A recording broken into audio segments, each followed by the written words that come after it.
porra do trabalho que eu desenvolvo, ele funciona ali, aonde eu desenvolvo, onde eu tenho minha identidade. Ele não funciona aqui no centro.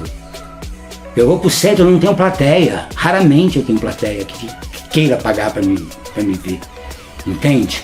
E eu consigo ir para a periferia, consigo fazer um trabalho e era onde eu gostaria de fazer. Não posso, porque esse produto tem que gerar dinheiro, porque tem toda uma colocação de uma aprovação que está por trás, que está dentro de um sistema.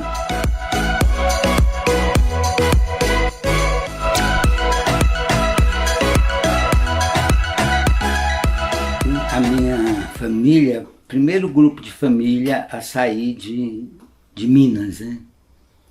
Somos todos mineiros, tudo mineiro, uma família grande, muita gente, somos de filho, minha mãe pariu 11, criou 12, e vários agregados e etc. Então é uma família muito grande, sempre foi uma família grande, né? Então a gente veio de Minas, por volta de 69, a gente veio para cá e se estabeleceu e basicamente, assim, a minha família, vamos dividir, metade, né? Os mais novos, basicamente criados em Brasília, mas mineiros. Mineiro, que mineiro assim, que Nossa Senhora. Benza a Deus.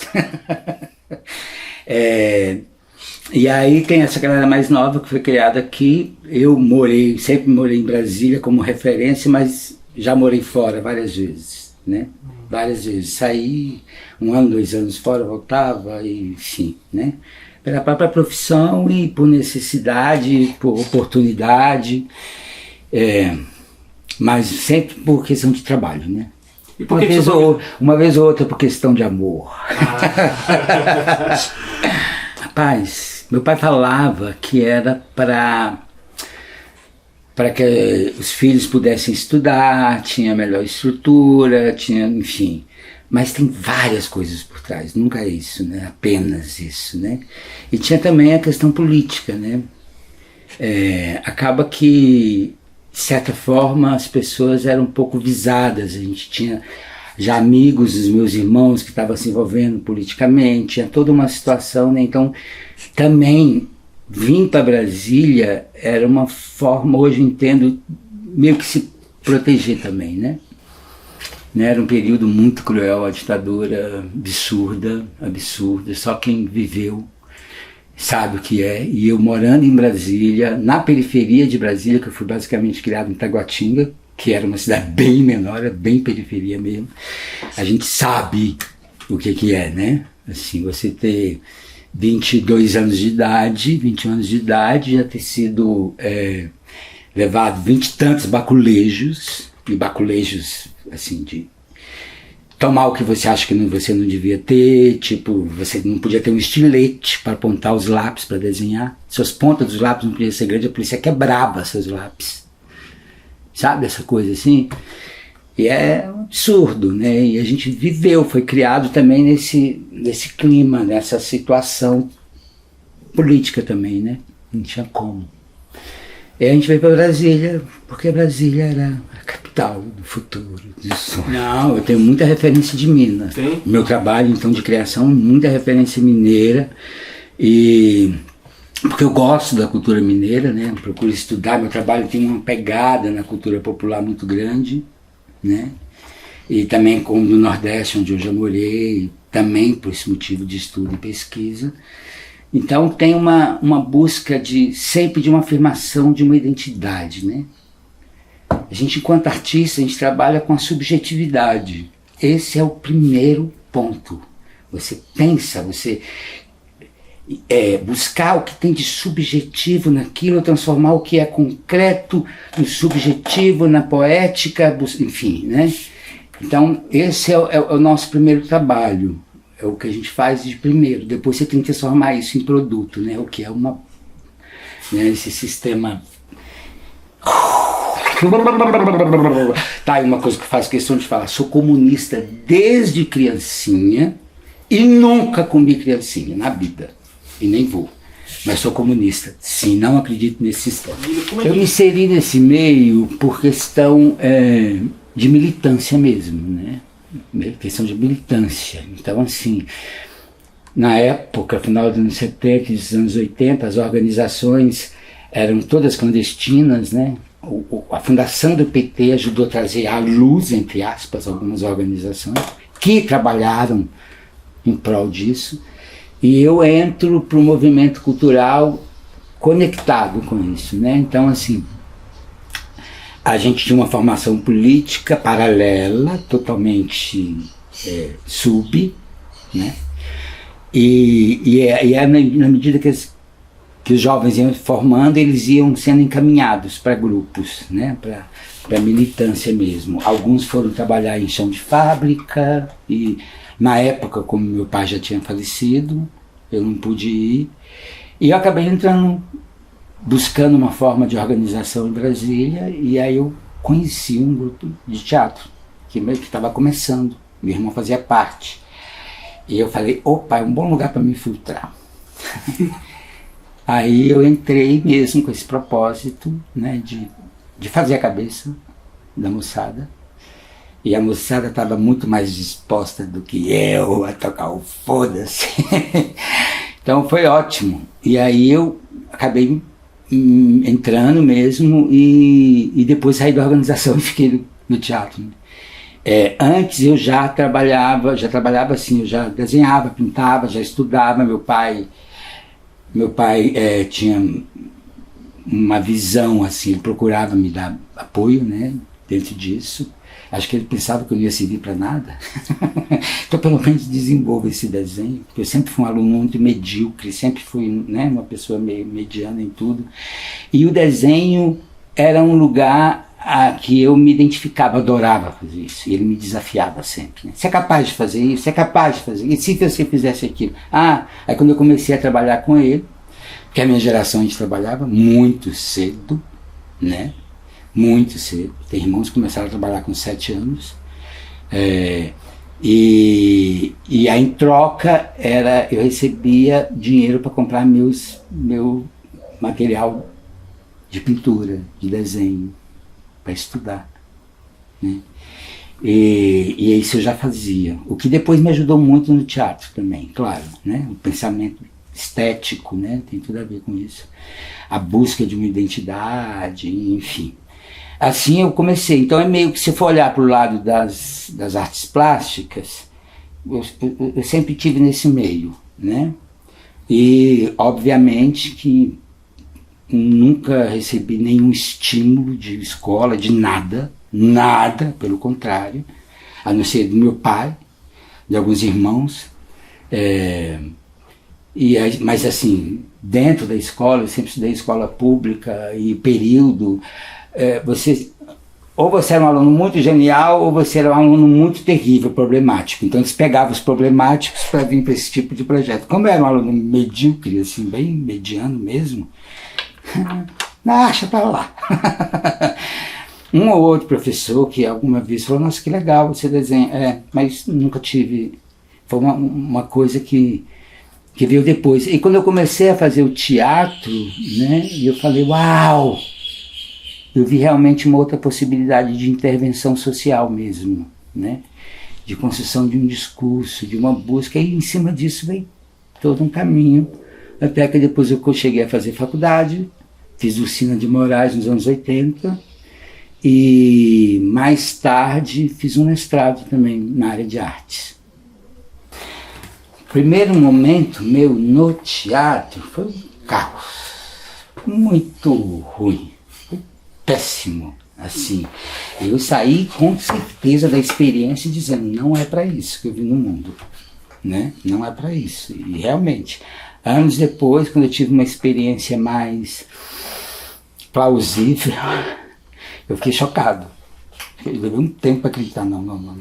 Foi quando aí eu tive uma direção, eu tive, enfim, alguns fundamentos. Mas como eu venho das artes plásticas, e artes plásticas é técnica, né? Você estuda técnica o tempo inteiro, eu falo, você não se torna um aquarelista porque você comprou uma puta de uma aquarela, um ótimo papel e pintou 100 aquarelas. Não. Se você não tiver uma técnica dentro daquele material, não vai justificar você usar aquilo, né? A aquarela perde a sua função. Mas dentro do teatro, é importante frisar isso, né? A gente vem dentro de uma ditadura, então a galera se organizava, e a galera queria tudo, menos regras, né?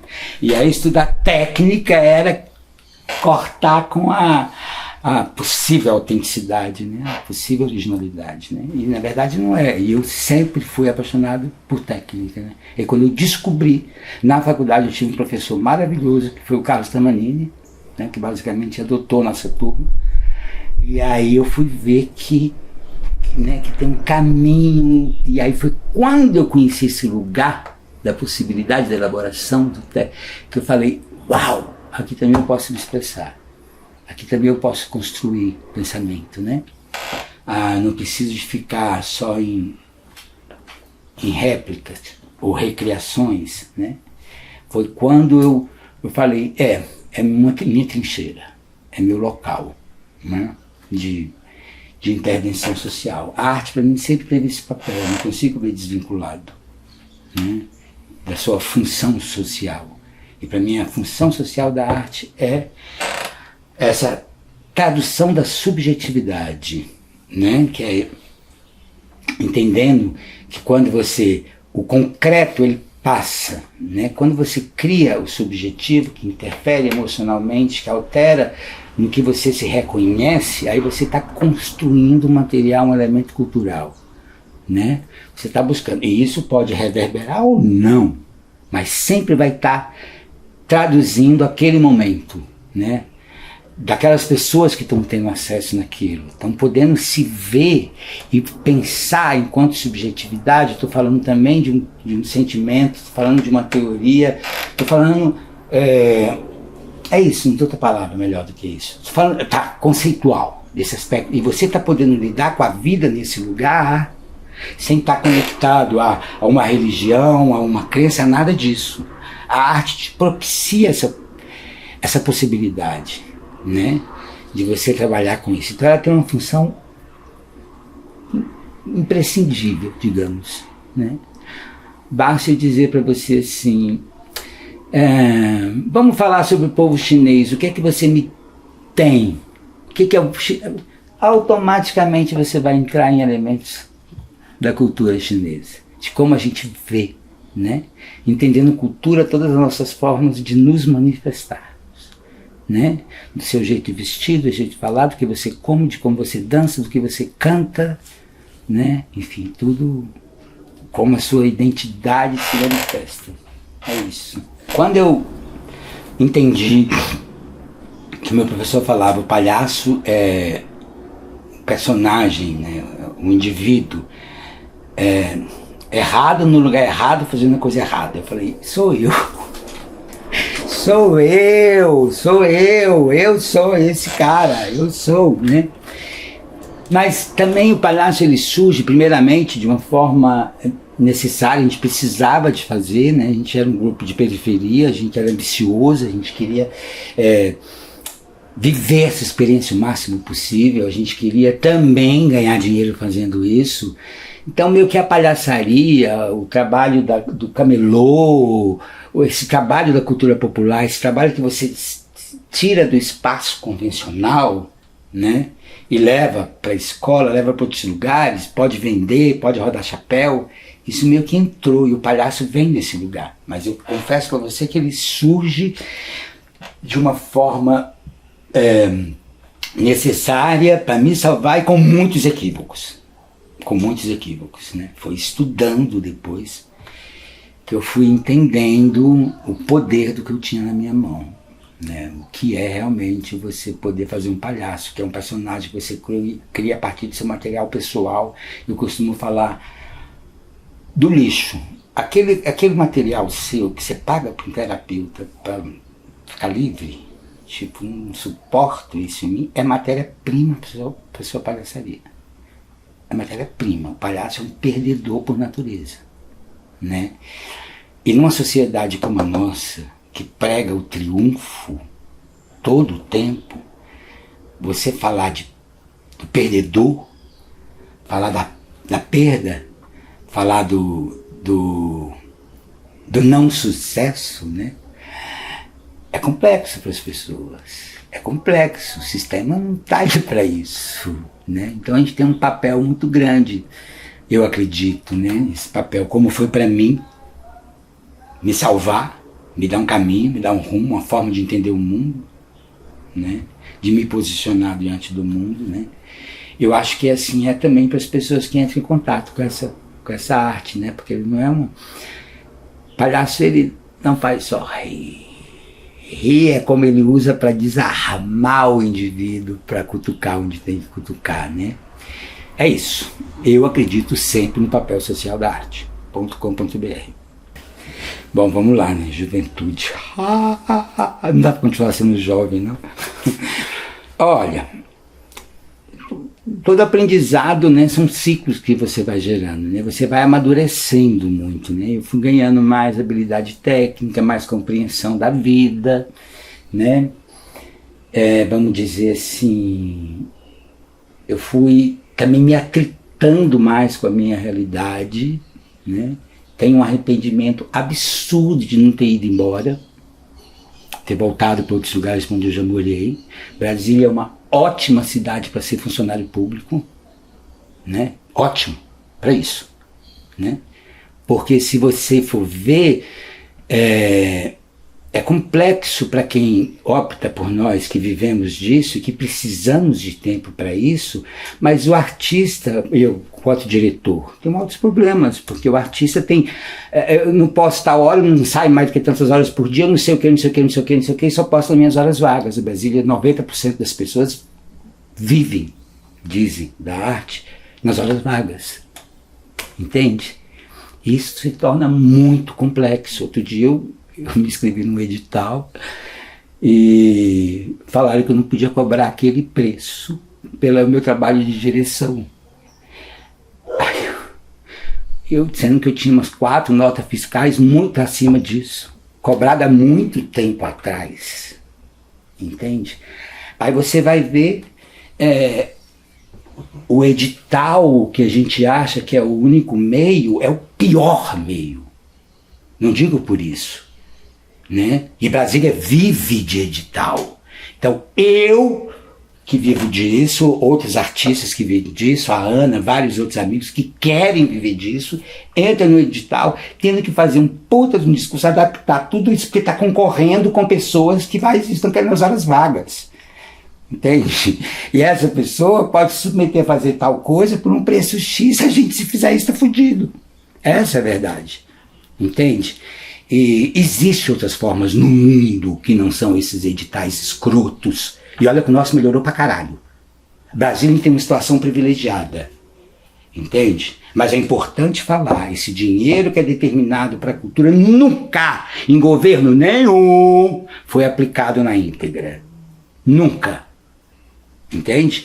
Então tem uma política de gestão. Brasília é muito complexo nesse lugar, muito complexo. E atualmente, eu confesso para você, que eu tenho me arrependido muito de não ter ido embora.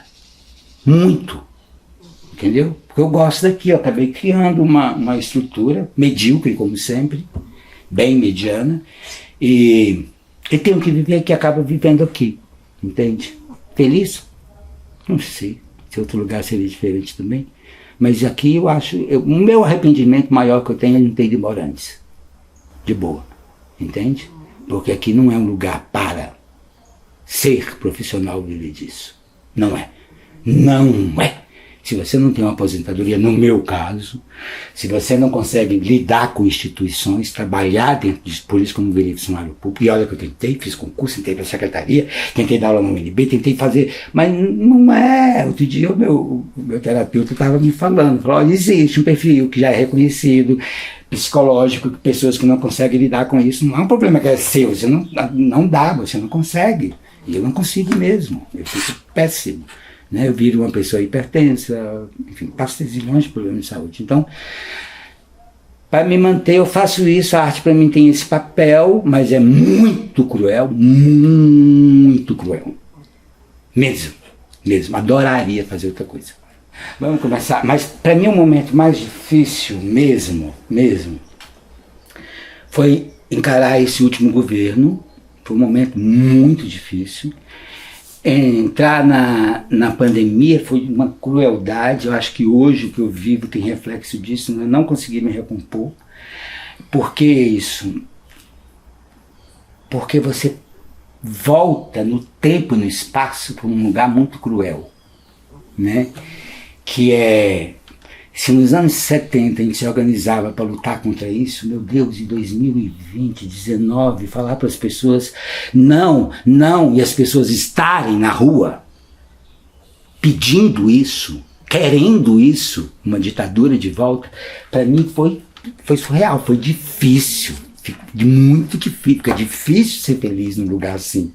Fica difícil você estar lidando com esse tipo de coisa sem se tornar uma pessoa amarga, uma pessoa, né, que é um discurso que você vem repetindo. Para mim, esse momento foi um momento que eu falei, eu quero desistir da vida. Da vida. Entende? Porque você entende como um fracassado. Eu entendo como um fracassado. Eu me vi como um fracassado. Não vem papai, entende outro jeito. Não. Estou falando como eu me senti. Né? Fracassado porque todo esse trabalho da militância, do fazer artístico, vai dar reverberar em nada. Né? Em nada, digamos assim. Tudo bem, você para, estende o olhar, fala, não, olha, conseguiu reverter alguma coisa ali. Mas esse papel fica muito relegado a esse questionamento, puta que pariu, tudo isso para construir, tudo isso para... Entende? Quando você vê que a gente continua sendo uma colônia na sua essência, sabe? As pessoas mudam as frases. Antigamente em Brasília, você sabe com quem está falando? Você sabe, entende? Você sabe de quem que eu sou filho? Hoje em dia as pessoas têm uma outra postura, assim, né? E aí tem um processo maluco, vamos falar dessa questão da colonização, do fazer artístico, do meio cultural, que é a minha crítica que eu tenho, né? Assim, a gente está o tempo inteiro batendo cabeça porque é gringo, porque vem de fora, porque vem de uma cultura, né? E a gente reproduz isso, né? Eu poderia estar muito bem em Brasília montando se eu tivesse montado uma escola de teatro. Mas isso não atende à minha necessidade do criar, do fazer. Então eu pago o meu ônus. Eu crio um espetáculo com ou sem patrocínio, eu me viro, entende? Mas vamos falar dessa questão da colonização. A nossa narrativa é colonizada, a nossa forma de nos colocar é colonizado, né? A galera elite desse país viaja, né? Não digo todos, mas eu digo os oportunistas, conhece e traz lá de fora e muda esse discurso e se adequa, e chega um momento que você olha e fala, porra, de onde vem essa forma de narrar? Né? Agora eu tive uma experiência com cinema, que eu falava, traduz isso, pelo amor de Deus, porque o tempo inteiro você chega num set de filmagem, tá o tempo inteiro, assim, novos termos, novas coisas, é meio como se as pessoas estivessem atualizando, mas estão se colonizando, essa é a verdade. Estão se colonizando. Tenho estudado agora, na tentativa de buscar outros caminhos, estruturas de narrativa, de roteiro, é tudo colonizado. Tudo colonizado. Fica difícil você se pôr dentro disso. Você se ver com a sua identidade. Você afirmar o seu lugar. Entende? Aí você vai discutir sobre isso, ou vai buscar outras formas. As pessoas falam, mas você tem que transformar o que você faz em produto. Eu não faço produto, caralho. Eu faço arte. No cu, se eu tenho de vender isso. Não vou vender isso. Entende? Não tem que moldar. Porque esse produto vem cheio de regra. Vem se colocar. E está exigindo o tempo inteiro. E nós acreditamos que é isso. Nós nos colocamos nesse lugar. Nós aceitamos isso. Quando a gente aceita o edital como ele é feito, como a gente aceita essas regras ditas de mercado como é feito, como a gente acha natural o nosso povo originário tá morrendo. A gente é uma cultura altamente preconceituosa, o racismo tá na nossa estrutura, entende? Nossa relação machista pra caralho, né? Altamente preconceituoso, você até pode ser viado, desde que você seja uma pessoa bem-sucedida e simpática, sabe? E tudo isso, assim, a gente não percebe que são modelos que a gente pergunta por quê? De onde vem isso? Que merda é essa? Onde está a minha origem? Aí você vai lá para a Casa do Chapéu, você vai para o interior ter contato, como eu já tive, com povos originários dentro da aldeia, fui fazer intercâmbio com eles, troca com eles, e você olha e fala, caralho, eu estou na casa dos meus antigos parentes, aqui eu sou super aceito. Aqui me acarinham, me recebem. Aí você fala, não seria essa a nossa matriz? Não seria aquela a nossa matriz? Qual é a nossa matriz? Não. A gente vira a costa para isso. Vira as costas para isso e abarca, absorve um outro modelo. Como esse modelo chega. Como esse modelo chega. Através do maior sistema de colonização hoje no mundo, que é o cinema. O cinema coloniza o tempo inteiro. O tempo todo. E a gente aceita isso como normal. E daqui a pouco você começa a aspirar um jeito de vida. Você fala, de onde vem isso? Totalmente inventado, importado de um outro lugar. Que não te reflete. Você não se vê ali dentro. E quando você vai se ver, vai buscar isso, quando você vai mostrar isso dessa forma, você é visto como exótico. Melhor ainda, exotic, né? Para ficar mais aceito, né? Por esse sistema. É muito complexo. É muito complexo. Não dá para você falar de busca de identidade, de afirmação, se você não entrar nesses aspectos. E esses aspectos envolvem um sistema, que é o sistema político, filosófico. E eu estou muito esperançoso. Eu briguei muito para chegar nesse momento. Eu briguei muito para a esquerda voltar para o poder. Mas eu também questiono muito se a gente vai ter culhão para fazer as mudanças necessárias. Se a gente não mexer no nosso sistema de comunicação, se a gente não mexer em algumas regras, se a gente não entrar em defesa do nosso povo originário, e hoje nós temos Ministério do País, temos uma estrutura para isso, não sei se a gente vai ter tempo, coragem e culhão. E culhão. Porque o que está por trás é muito mais forte, né? E aí você tem pensamentos do tipo, não. O artista tem que ganhar autonomia. O artista vai trabalhar com dinheiro público, mas ele tem que gerar um produto. O artista tem que... uma visão que não é real. Não é real. A porra do trabalho que eu desenvolvo, ele funciona ali, aonde eu desenvolvo, onde eu tenho minha identidade. Ele não funciona aqui no centro. Eu vou pro centro, eu não tenho plateia. Raramente eu tenho plateia que queira pagar para me ver. Entende? E eu consigo ir para a periferia, consigo fazer um trabalho, e era onde eu gostaria de fazer. Não posso, porque esse produto tem que gerar dinheiro, porque tem toda uma colocação de uma aprovação que está por trás, que está dentro de um sistema. Percebe? É muito cruel. É muito cruel. Enquanto nós sabemos que nos países desenvolvidos e alguns países em desenvolvimento é subsidiado. A indústria norte-americana que coloniza o mundo hoje em dia e dita várias questões é subsidiada. A grande indústria americana. E no Brasil fala, não, mas olha, entenda, você tem que se tornar como é que é o nome?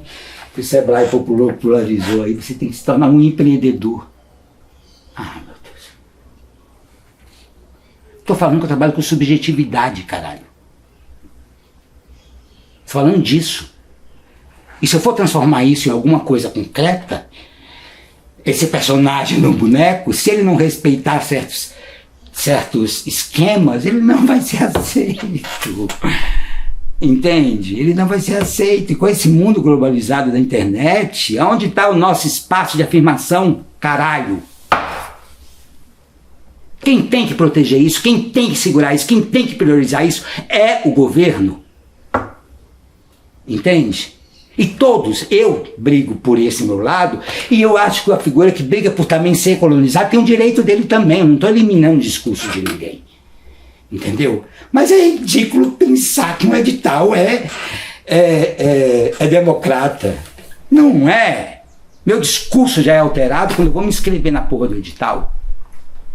Entende? E eu vou adequar certas coisas. Pela minha necessidade de realizar a obra, eu abro um monte de tanta coisa e depois você paga o pato, né? E sem contar que a gente vive num país que tem uma premissa que todo mundo é culpado até que prove o contrário. Você está trabalhando com um projeto que você foi aprovado, alguém deve estar pensando, sabe que ele vai fazer isso? Está de olho, você vai ter que prestar conta daqui a pouco para dizer, falar, não, estou roubando de mim mesmo. Porque qualquer coisa que você deixe esquecer, a suspeita não é assim, olha, vamos atualizar, não. A pessoa quer saber, prova que isso que você está fazendo. Tudo bem, tem que prestar conta, não estou falando que tem que prestar conta, não. Mas a relação não pode ser essa. Eu tenho que prestar conta porque eu fiz o trabalho dentro desse contexto aqui, tá? Eu estou envolvido dentro do sistema e não pelo contrário, como a gente ouve.